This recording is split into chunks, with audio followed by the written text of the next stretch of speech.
तो कैसे हैं आप लोग। मैं सुमित आपका एक बार फिर से स्वागत करता हूं आपके अपने YouTube चैनल पढ़ाई लोक में। तो आशा करता हूं आप लोग पढ़ाई लिखाई कर रहे होंगे, अच्छे से पढ़ाई कर रहे होंगे, क्योंकि एग्ज़ाम अब ज़्यादा दूर नहीं है और ये अभी जो संकट का घड़ी चल रहा है वो भी कुछ दिनों में टल जाएगा, तो फिर सिर्फ एग्ज़ाम ही रहेगा। और अभी आपके पास समय जो है उसका आप अच्छे से सदुपयोग करें, ताकि आप जब भी एग्ज़ाम हो अच्छे से आप एग्ज़ाम दे पाएँ। जैसा कि आप लोग जानते हैं, हम लोग रेलवे द्वारा पूछा गया मैथ का सारा प्रीवियस ईयर क्वेश्चंस करवा रहे हैं, उसका एक हम लोग सीरीज चला रहे हैं और आज उसी के साथ हम लोग उसको कंटिन्यू करते हुए अपने नेक्स्ट बैच में हम लोग कुछ नए प्रश्न के साथ हम लोग आए हैं। और हमेशा की तरह हम लोग अच्छे अच्छे क्वेश्चंस लेके आए हैं और कोशिश करेंगे कि आपको वो अच्छा लगे, पसंद आए। और सिर्फ वही क्वेश्चंस हम लोग लेके आ रहे हैं जो रेलवे द्वारा पूछा गया है, क्योंकि आपको जितना भी अभी एग्ज़ाम हुआ है आप लोगों ने देखा होगा कि वो सिर्फ प्रीवियस ईयर पूछ रहा है। रेलवे जो है सिर्फ प्रीवियस ईयर पूछ रहा है हर सब्जेक्ट का, मतलब कि किसी में कुछ नया ऐसा देखने को नहीं मिला अभी तक। एनटीपीसी का भी 6 फेज़ तक एग्ज़ाम हुआ, कुछ भी नया देखने को नहीं मिला। तो अगर हमें लगता है कि प्रीवियस ईयर का अगर हम लोग अच्छे से कर लेना तो हम लोग बहुत अच्छा स्कोर कर सकते हैं। तो उसी के साथ हम लोग फिर से अपना सेकंड क्लास लेकर के आ गए हैं, मतलब कुछ अच्छे प्रश्नों के साथ। और आशा करते हैं कि आप लोग इसको नोट डाउन कर रहे होंगे और आप लोग अच्छे से पढ़िए। मैं आपको विश्वास दिलाता हूँ कि मैं जो पढ़ा रहा हूँ उससे ही आपका सारा क्लास मतलब सारा काम हो जाएगा। मैथ आपको अलग से कहीं नहीं पढ़ना होगा, सिर्फ आप मेरा पढ़िए। आपको मैथ के लिए अलग से टाइम नहीं देना होगा। तो ज़्यादा समय ना लेते हुए आपकी स्क्रीन पे पहला क्वेश्चन दिख रहा होगा। हाँ, तो पहला प्रश्न है, 4 संख्याओं W, X, Y और Z को आरोही क्रम में व्यवस्थित किया गया है। अच्छा ठीक है, 4 ठो संख्या है, जितना बोल रहा है आप सिर्फ उतना लिखते जाइए, कुछ नहीं करना है। ये बोला W, X, Y और Z, ये 4 संख्या व्यवस्थित किया गया है आरोही क्रम में, मतलब कि छोटा से बड़ा, ये छोटा उससे बड़ा उससे बड़ा उससे बड़ा, इस तरीक़ा से। उसके बाद बोला सबसे छोटी 3 संख्याओं का औसत 22 है। अब ये देखिए, ये सबसे छोटा संख्या तीनों, इसका जो औसत है वो है 22, मतलब कि 22 22 22। अगर इसको 3 से गुना कर दे तो हमको मिल जाएगा कि इन तीनों का जो जोड़ है, तीनों मिल के 66 हो रहा है। इतना अभी तक समझ में आया? बस रुक जाइए, अब आगे चलिए। जबकि सबसे बड़े 3 संख्याओं का औसत 28 है। सबसे बड़ा संख्या मतलब कि इन तीनों का औसत बोल रहा है 28 है, 28 है। तो इसको भी अगर 3 से गुना कर ले, मतलब 28 28 28 औसत का मतलब हुआ। 3 से अगर इसको भी गुना कर ले तो हमको मिल जाएगा कि 84, 20 × 8 = 24, 84। मतलब कि इसका जो है ये 84 हुआ टोटल, और इन तीनों का अगर लेते हैं तो 66 हुआ टोटल। अब आगे क्या बोलता है, आंकड़ों का विराम ज्ञात कीजिए। विराम मतलब कुछ नहीं, दोनों का डिफरेंस पूछ रहा है इनडायरेक्ट, मतलब 84 और 66 का अंतर पूछ रहा है आपसे। कुछ मतलब कि स्पेशल नहीं है, वो सिर्फ डराने के लिए ऐसा वर्ड यूज करेगा ना आपसे कि आप लोग मतलब कंफ्यूज हो जाएं, आप लोग इसको छोड़ के निकल जाएं। लेकिन इसको कुछ करना नहीं था, इसको हम लोग तीनों का, बड़ा वाला तीनों का निकाले 84 टोटल, छोटा वाला तीनों के निकाले 66, और इन दोनों का डिफरेंस जो लिए वो 18 हुआ। यही आपसे पूछा था, यही आपका आंसर हो गया। इसको उतारिए। पूरा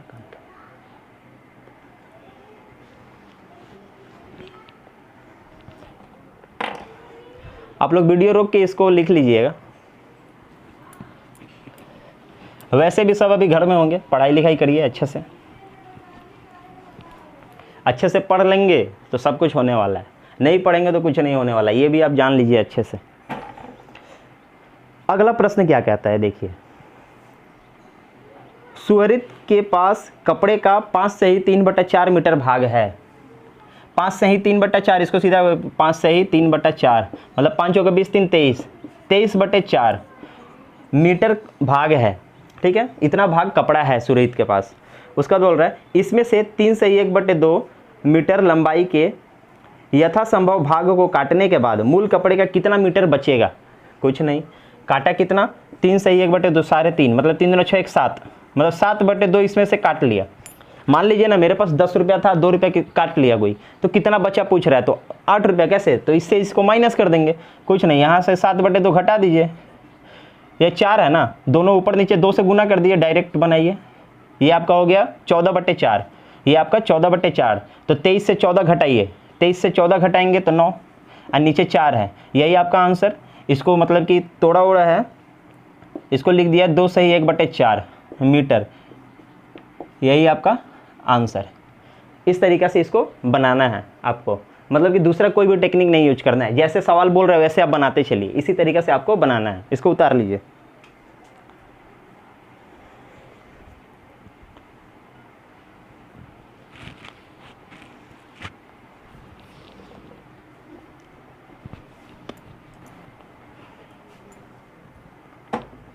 अगला प्रश्न कहता है यदि 3x + 9 5x + 7 से बड़ा अथवा बराबर है, बड़ा अथवा बराबर मतलब बड़ा भी है और बराबर भी है, दोनों में से कोई भी, तो x का अधिकतम संभव मान ज्ञात कीजिए। देखिए पहला वाला जो है वो दूसरे वाले से बड़ा, मतलब दूसरा वाला जो है, पहला वाला जो है 3x + 9, ये जो है ये क्या है, दूसरे वाले से मतलब 5x + 7 5x + 7 से बड़ा अथवा बराबर है। मतलब बड़ा मतलब क्या, ये साइन, और बराबर मतलब इक्वल टू, दोनों साइन किससे, 5x + 7 से, 5x + 7 से। ये बड़ा हो रहा है, ये सब छोड़ दीजिए आप, इक्वल टू में जैसे बनाते हैं ना वैसे बनाइए। x वाले को सबको एक साइड करिए और जो बिना x का है उसको एक साइड। तो यहाँ 3x है पहले से, उसको उठा के लिया -5x, और ये 7 उधर पहले से है और ये 9 उधर गया तो -9, ये आपके हो गया -2x, ये हो गया -2, ये माइनस माइनस कट गया, 2 से 2 कट गया, मतलब कि x बड़ा अथवा बराबर 1 के बराबर आया और यही आपका अधिकतम मान हुआ, यही आपका अधिकतम मान हुआ। इस तरीके से इसको बनाएंगे। उतार लीजिए।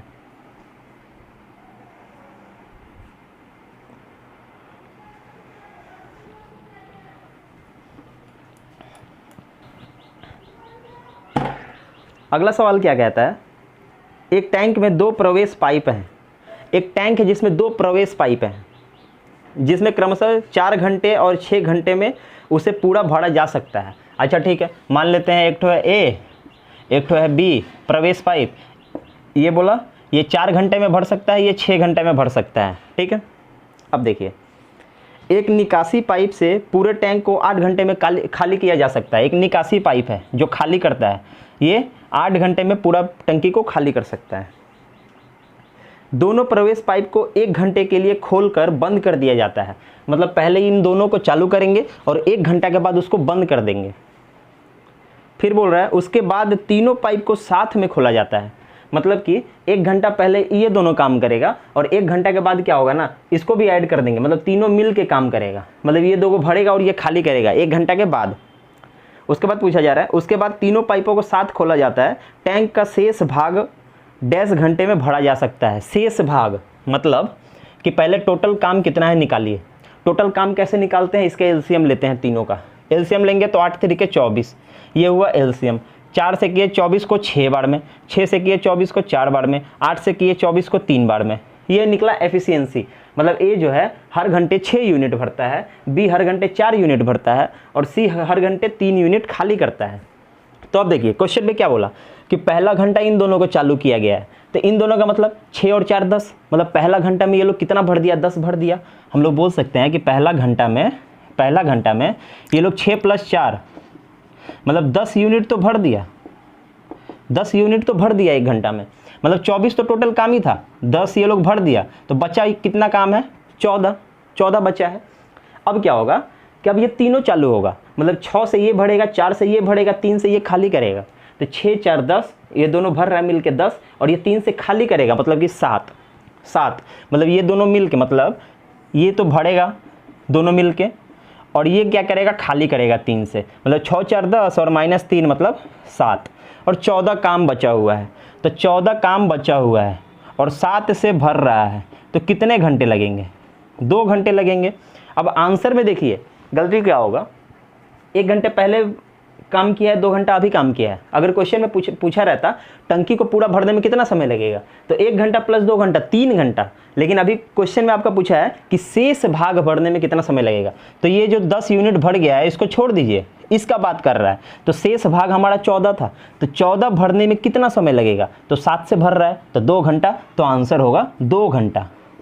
उसको ऐड नहीं करेंगे, एकदम ध्यान से क्वेश्चन पढ़ेंगे, नहीं तो फंस जाएंगे फिर। इस तरीक़ा से ये बनेगा। बनाइए।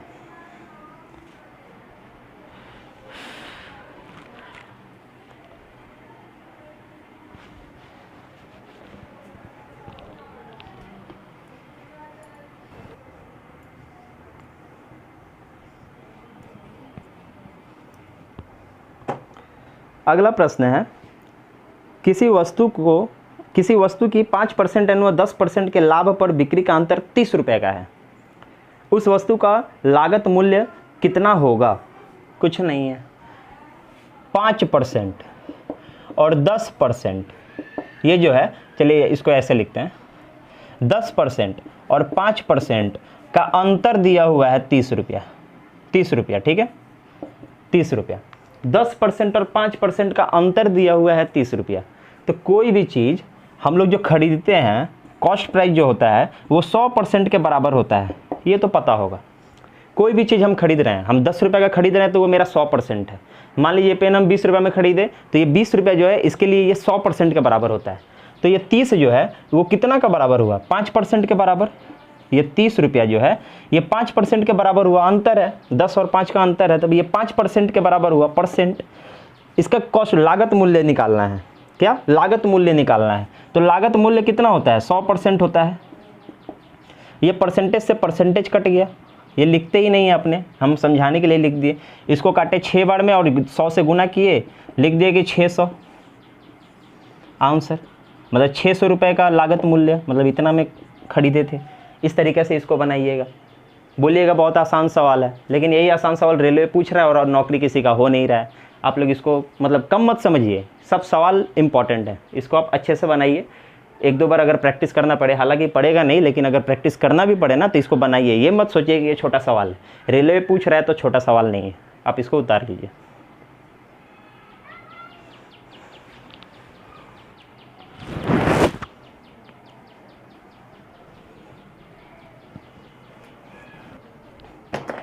अगला सवाल है, अगला सवाल एक डायग्राम है। चलिए बनाते हैं पहले, नहीं बनाएंगे तो समझ में कम आएगा।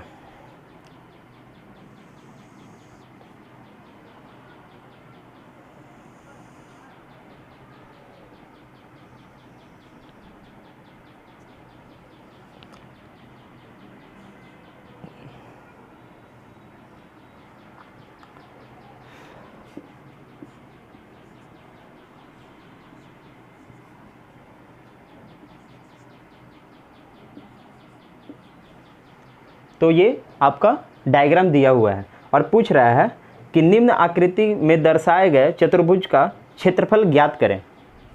तो इसका एरिया निकालना है, चारों साइड दे दिया है, एरिया निकालना है। लेकिन एक चीज़ और दिया है, ये दोनों कॉर्नर हमको बता दिया है कि ये 90 डिग्री है, 90 डिग्री है। और आपको पता है कि ये 90 डिग्री वाला जो बनता है ट्राइंगल, समकोण जिसको बोलते हैं, तो इसका जब हम लोग एरिया निकालते हैं ना, इसका जब एरिया निकालते हैं तो हम लोग लिखते हैं half into base into height. ये बेस हुआ और ये हाइट हुआ। इस तरीक़ा से इसका एरिया निकालते हैं। अगर इसको हम लोग 2 पार्ट में बांट दें ना, ये 2 पार्ट में अगर बांट दें तो आप देखेंगे कि ये एक ट्राइंगल निकला, त्रिकोण निकला, ये एक ट्राइंगल निकला, 2 ट्राइंगल निकला। तो ये एक ट्राइंगल और ये एक ट्राइंगल, दोनों का अलग अलग एरिया निकाल देंगे और जोड़ देंगे तो क्या इसका नहीं पता चल जाएगा? इस चतुर्भुज का नहीं पता चल जाएगा? तो इसका निकालते हैं पहले, इस वाले का निकालते हैं, 1 नंबर का। ये मान लेते हैं 2 नंबर है, तो 1 नंबर का पहले निकालते हैं। लिखेंगे half into base into height. Half into base है 15, हाइट भी है 15, तो 15 गुने 15, तो 15 गुने 15 कितना हुआ? 225। 15 का स्क्वायर 225, 225 का आधा, 225 का आधा 100 का, 200 का आधा 100, 25 का आधा 12.5, मतलब 112.5। ठीक है, 1 नंबर का निकालें। अगर 2 नंबर का बात करें तो half into base into height. Half into इसका बेस कितना है 3 और हाइट कितना है 21, तो 3 इंटू 21, ये हो गया आपका 63। 21 या 63 और 63 का आधा मतलब कि 31.5, 31.5। और इन दोनों को अगर जोड़ दे तो यही अपना इसका एरिया निकल जाएगा। तो कितना हुआ आपका? ये हो गया आपका 0, 2 1 3 1 4, 3 1 4 और ये 1, मतलब कि 144 आंसर। 144 स्क्वायर मीटर या सेंटीमीटर जो भी है, 144 आपका आंसर, ये हुआ आंसर। थोड़ा सा खेलना होगा आपको। ये देखिए, अगर इसको हम इस तरीक़ा से नहीं देखते, इसको अगर हम मिटा देते हैं, इसको अगर मिटा देते हैं तो इसको निकालने के लिए मतलब कि अगर थोड़ा भी कॉन्सेप्ट नहीं है तो एकदम नहीं बनेगा। लेकिन इसको अगर हम ये कॉन्सेप्ट में ले आते हैं तो थोड़ा भी अगर ट्रायंगल का भी कॉन्सेप्ट है ना तो हम लोग इसको बना सकते हैं। अलग अलग निकाल के जोड़ देंगे, एक ही तो बात है ना, अलग अलग कुछ बात नहीं है। तो इसको क्या किया, अलग अलग बनाए। अलग अलग बनाने के बाद क्या किया, इन दोनों को जोड़ दिया और जोड़ने के बाद बोल दिया कि इसका 144 आंसर हुआ। इस तरीक़े से इसको बनाएंगे। उतार लीजिए।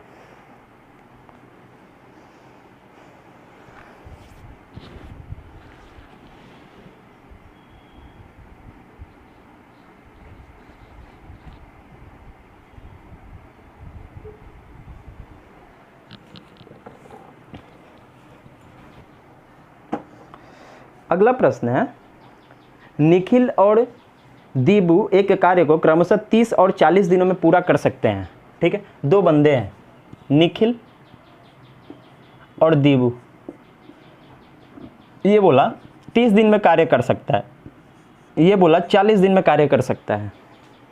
उसके बाद बोल रहा है जब वे अकेले कार्य करते हैं, हाँ अकेले कार्य करते हैं, यदि वे दोनों 8 दिन एक साथ कार्य करते हैं, अगर 8 दिन दोनों मिल के काम करेगा तो समान कार्य को पूरा करने के लिए कितना कार्य बाकी रहेगा।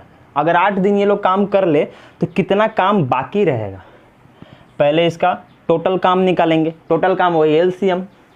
एलसीएम निकालने का भी एक टेक्निक होता है। ये बड़ा वाला नंबर पकड़िएगा, 2 रहे 3 रहे 4 रहे, बड़ा वाला नंबर पकड़िए, उसको क्या करिए, देखिए अगर सबसे कट जाए, जैसे ये 40 है, 30 से कट रहा है, नहीं कट रहा है, इसको डबल करेंगे, 80 30 से कट रहा है, नहीं कट रहा है, इसको 3 गुना करेंगे, 120 इससे कट रहा है, हाँ कट रहा है, मतलब कि यही आंसर, यही आपका टोटल काम है। ये सब आगे आप बेसिक में मैं सिखाऊंगा आपको। टोटल काम 120, तो 30 ये करता है, 30 दिन में करता है, तो 120 अगर टोटल काम है, 30 यूनिट पकड़, इससे डिवाइड कर दिया अगर तो निकलता है 4 यूनिट इसका और इसका निकलता है 3 यूनिट, मतलब कि ये 4 यूनिट पर दिन काम करता है। एक दिन में 4 काम करता है, ये एक दिन में 3 काम करता है, तभी उसको 120 काम करने में 30 दिन लगता है। 4 से इसको डिवाइड करके देखिए 30 आएगा, 3 से इसको डिवाइड करके देखिए 40 आएगा, मतलब ये एक दिन में 4 काम कर रहा है, तो 120 काम करने में 30 दिन लगता है, यही तो ये एफिशिएंसी निकाले अपने। तो अगर दोनों मिल के काम करें, दोनों मिल के अगर काम करे तो ये 4 करेगा, ये 3 करेगा, मतलब एक दिन में 7 काम होगा। वो बोला 8 दिन काम करेगा, 8 दिन काम करेगा, एक दिन में 7 काम, तो 8 दिन में कितना काम करेगा, तो हम बोले 56 काम करेगा। टोटल काम तो 120 है, मतलब 44 है 20 64 काम मेरा बच गया, 64 काम मेरा बच गया। तो यही सवाल में पूछ रहा है कि कितना कार्य बाकी रहेगा, तो कुछ नहीं, 64 काम बाकी रहेगा। किस पर, टोटल तो 120 है ना, टोटल तो 120 है, इसको काटिए ना, 8 से काटिए, 8 बटे 64, 8 है कमा 8, 8 पचे 40, मतलब कि 8/15 भाग बाकी रहेगा, यही आपका आंसर। इस तरीके से इसको बनाइएगा आप लोग। चलिए उतार लीजिए।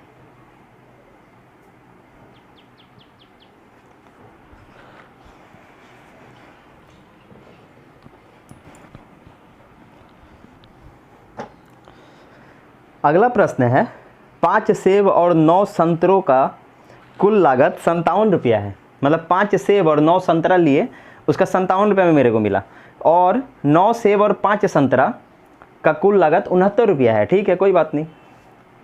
3 सेब और 2 संतरों का लागत कितना होगा, कुछ नहीं है, चलिए बनाते हैं। मानिए पहले कुछ ना कुछ तो मानना होगा, नहीं मानिएगा तो चलेगा नहीं। मान लीजिए जो एप्पल है और संतरा है, ये मान लीजिए x है और ये y है, मानना तो पड़ेगा। अब बोल रहा है 5 सेब मतलब 5x और 9 संतरा मतलब 9y का लागत कितना है, 57 है। नहीं समझे, अच्छा ठीक है। एप्पल को माने हैं x, ऑरेंज को मतलब संतरा को माने हैं y, तो ये बोल रहा है 5 गो सेब और 9 गो संतरा का 57 रुपया दाम है। हम बोले अच्छा ठीक है, चलिए। उसके बाद बोल रहा है 9 गो सेब, ठीक है, 9 गो सेब और 5 गो संतरा, मतलब 5 गो संतरा का लागत मूल्य जो है वो 69 रुपया है। ₹69। ये आपका क्वेश्चन में दे दिया है, साफ साफ दे दिया है। और आपसे पूछा क्या है, पूछा है 3x मतलब 3 गो सेव और 2 ठो संतरा का लागत कितना होगा, ये निकालना है। ये दिया हुआ है, x और y का वैल्यू यहाँ से आपको निकालना पड़ेगा। यहाँ देख रहे हैं तो यहाँ आपको कुछ ना कुछ तो करना होगा। इसको 9 से गुना करिए और इसको 5 से गुना करिए, देखिए आपका बन जाएगा। इसको 9 से करेंगे तो 5 9 45x, इसको किए 9 9 81, ठीक है, इक्वल टू इसको किए तो 570, 10 से किए तो और 57 घटा दिए मतलब कि 513। ये हुआ पहला इक्वेशन। इसको करेंगे अपने 5 से तो 5 9 45 प्लस 5 25 सॉरी y 25y और 69 को किए 5 से, इसको 2 से काट दिए, 2 3 6, 2 चौके 8, 2 5 10 हो गया। यही इसको सॉल्व करेंगे, साइन कर दिए सब का चेंज, ये गया कट, ठीक है। 81 है, यहाँ 25 है तो 81 से 25 घटाइए ना तो 25 और 31 66 56 25 30 55 1 56 56y बराबर यहाँ किए तो ये आया 8, ये आया मेरा 6, ये आया मेरा 1, 168। 56 से काटे 3 बार में मतलब कि y का वैल्यू निकला 3, y का वैल्यू निकला 3। तो अब क्या करेंगे, यहाँ पे डालेंगे y का वैल्यू, तो x का वैल्यू निकल जाएगा। तो y का वैल्यू डाल दिया यहाँ 3 मतलब कि 5x प्लस 9 गुना 3 is equal to 57। 5x plus 27 is equal to 57। इस 27 उधर जाकर घटा देंगे तो 5x बराबर 27 57 से घटा तो 30, तो x बराबर कितना हुआ 6। तो x बराबर 6 और y बराबर 3 हमको पता है, निकालना है ये, बस वैल्यू लगाइए ना। x आपका क्या है 6 है ना, तो 6 यहाँ लिखिए, ये 2 है, ये कितना है y का वैल्यू 3 है, तो 6 3 18 अब प्लस 3 दूना 6 मतलब कि 24। आंसर 24 रुपया। 24 रुपया में 3 सेव और 2 संतरा मिलेगा। ये आपको देखने में लग रहा होगा बहुत बड़ा है, बड़ा नहीं है। आप लोग 2-3 बार बनाइए, बनाने के बाद देखिएगा कि खुद ही मतलब कि ये मुंह से बना लीजिएगा। ये सब जो कैलकुलेशन है ना मुंह से कर लीजिएगा, मुंह से जब एक्स वाई निकल जाएगा तो लगा दीजिए, आंसर खत्म।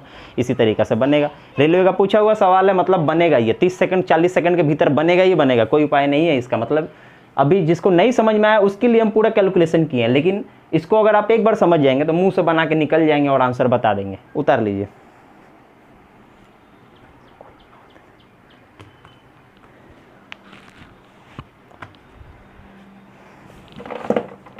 वीडियो रोक के आप लोग लिखिएगा।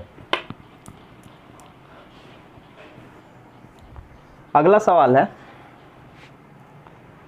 जतिन 7.5 किलोमीटर अधिक दूरी तय करता है।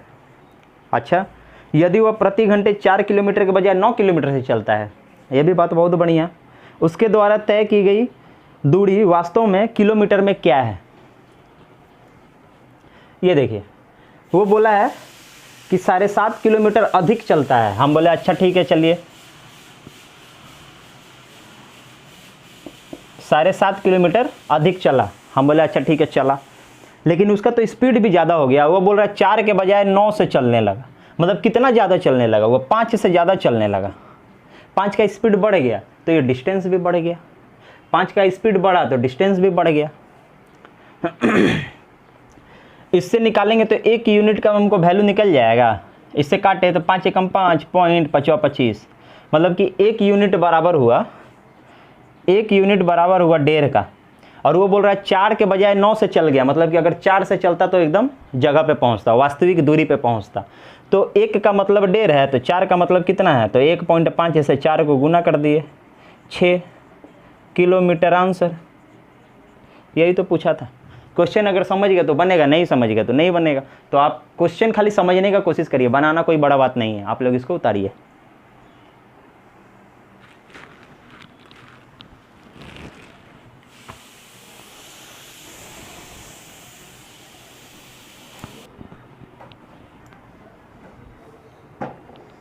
अगला प्रश्न है, x बराबर है y का 50%। x y का 50% है मतलब कि x जो है वो y का 50% है। हम बोले अच्छा ठीक है, चलिए मान लिए कि ये y का 50% है, तो 25 का y परसेंट कितना होगा, यही आपसे पूछा है, कुछ नहीं। इसको सॉल्व करिए पहले, 1/2 हुआ, इन नीचे वाला 2 इसके साथ गुना किए तो ये 2x बराबर y बोल सकते हैं, 2x बराबर y, ठीक है। अब यहाँ देखिए y परसेंट पूछा है ना, y परसेंट, तो y का जगह लिखेंगे 2x, मतलब 25 गुना y का जगह लिख दिए 2x बटा 100। ये 25 से इसको 4 बार में काटे, ये 2 से इसको 2 बार में काटे, तो x/2 हुआ, x/2। प्रतिशत पूछा है ना, कितना प्रतिशत है, इसको 100 से गुना कर दीजिए 50 बार में, मतलब कि x का 50% है। आप डायरेक्ट बोल सकते हैं कि x का 50%, यही आपका आंसर। इस तरीक़े से इसको बनाइए, उतार लीजिए।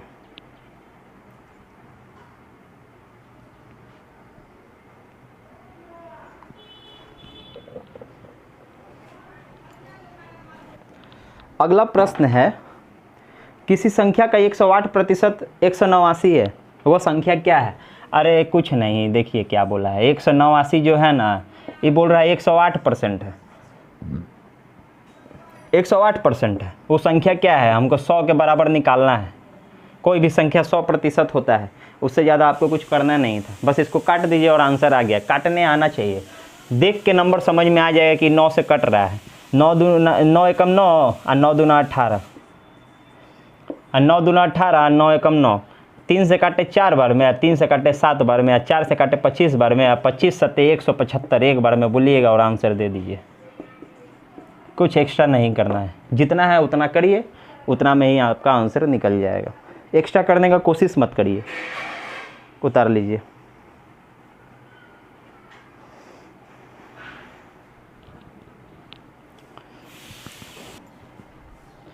चलिए आते हैं अपना लास्ट सवाल पे, आज का लास्ट प्रश्न। जब लगभग 9% प्रति वर्ष की दर से वार्षिक चक्रवृद्धि ब्याज है तो 2 साल के बाद 5000 की राशि कितनी होगी? अगर आप मेरा पहले का वीडियो देखे होंगे तो पता होगा, हम बनाते हैं एक तरीका से, इसी तरीका से सब बनाते हैं, 2 साल 4 साल 5 साल 10 साल, कोई दिक्कत नहीं है। हालांकि आपके एग्ज़ाम में 3 साल 4 साल से ज़्यादा पूछेगा नहीं। रेट दिया है 9%, 9%, किसका 9%? तो 5000 का। तो 5000 का 9% निकालना है, तो आप इसको ऐसे भी कर सकते हैं, ये 0 काट दीजिए, ये परसेंटेज को नीचे लिख दीजिए, ये 00 से 00 काटे, 5 9 45 और बोल दिए 1 0, मतलब 450 डायरेक्ट। या फिर आप ऐसे भी बना सकते थे, 5000 है ना, एक अंक छोड़ते हैं तो ये 10% होता है, मतलब कि 5000 का 500 जो है 10% है। 2 अंक छोड़ते हैं तो ये 1% हो जाता है। 9% निकालना है, 1% 50 है तो 9% कितना, तो 5 9 45 और 1 0, इस तरीके से भी निकाल सकते हैं। तो पहला साल में मिला 450, मतलब 5000 का 9%। दूसरा साल में भी मिला 450। अगर सिंपल इंटरेस्ट रहता, साधारण ब्याज रहता तो 450 900 रुपये मिलता, लेकिन ये है चक्रवृद्धि ब्याज, कंपाउंड इंटरेस्ट, मतलब कि इंटरेस्ट जो मिला ना उसका भी इंटरेस्ट मिलेगा। इतना तो आप जान लीजिए, इंटरेस्ट जो मिला है उसका भी इंटरेस्ट मिलेगा, मतलब कि 450 जो है उसका भी 9% मिलेगा अपने को। तो 4.5 का 9%, ये 10% हुआ, ये 1% हुआ ना, तो ये 1% है, 9% चाहिए, मतलब कि 4 9 36 और 5 9 45, मतलब 4.5, मतलब 40.5 हमको यहाँ भी मिला, 40.5 हमको यहाँ भी मिला, ठीक है। ये मिला टोटल इंटरेस्ट। और सवाल में बोला है 5000 तो हम लगाए ही थे, इंटरेस्ट मिला 450, 900, 940.5, 940.5, मतलब कि 5940.5, ये आपका आंसर। ऑप्शन बी में देखिए, ऑप्शन बी में 5940 दिया है राउंड फिगर में, और आपका यही आंसर है। इस तरीके से आप इसको बनाइए, उतारिए।